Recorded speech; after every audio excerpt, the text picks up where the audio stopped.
What's up? What's going on? Welcome back to the channel. I got a quick one for you, right? This is about the Tour de Zwift. If you haven't signed up, please go sign up. The Tour de Zwift, it's the biggest tour that Zwift has every year. And man, it gets a lot of attention. A lot of people are riding it, and it's a whole lot of fun. There's a couple different ways you can go about it. If you want to race, you can race it. And if you just want to ride it, just ride it, man. I talked to you about the Zwift profile before, well, the Zwift power profile. If you don't have one, get a Zwift power profile, link it to your Zwift account, and then sign up for the Tour de Zwift. Today's January 10th. The Tour de Zwift started yesterday. It runs from January 9th to February 12th. I'm going to be a little bit late because, as y'all know, my Wahoo Kicker 5, it died, man. I did a long-term review. 1,078 miles and 235 hours on this trainer. And I posted a video about it, and I'm waiting for Wahoo to send me another one. So stage one, I'm probably going to have to make a makeup, but the rest of the tour, I'm going to get on board and I'm going to knock it out, right? A couple cool things about this year's tour. Check this out, right? The 2023 Cycling World Championships. Do you know where it's at? It's in Scotland. The Tour de Zwift this year is 8 stages.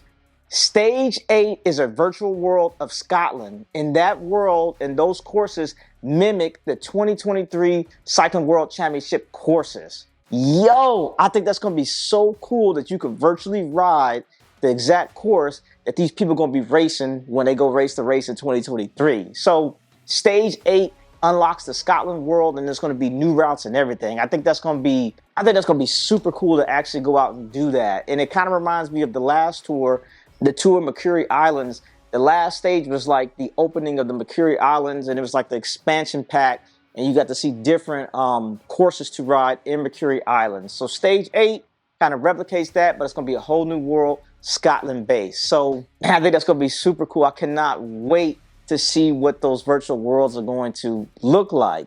Also, another thing that was super cool, like I would say my personal brands that I like as far as cycling clothing, I love Santini. Santini got so many colors. I love the laser cut sleeves. It just fits me very well. And I love Rafa. But another big brand that I've heard about, I see a lot of stuff on IG, a lot of people talk about, is Pedal Mafia. But let me tell you about Pedal Mafia, right? The Zwift has teamed up with Pedal Mafia, and they have came up with a Tour de Zwift themed kit. So, like I said, I've never owned any Pedal Mafia clothing, but I think I'm gonna get me a Pedal Mafia kit, the one that's the Tour de Zwift theme. I think it's gonna be pretty cool. So I'm gonna post a little link up here so that you can actually see what the kit looks like. But it looks really dope, man. Usually the Zwift kits I really like because they're very colorful. They kind of stand out, and it just, I don't know, they just got their own little pop to it. So sign up for the Tour de Zwift. Like I said, it started yesterday, January 9th. It goes out to February 12th. 8 stages. Stage 8 is the new expansion world of Scotland that's going to mimic or replicate the 2023 Cycling World Championships. And go out and get you a kit from Pedal Mafia, man. Represent, man. If you're not Zwift racing, what are you doing with your life, man? That's all I got, man. I'm out. Robb Armstrong.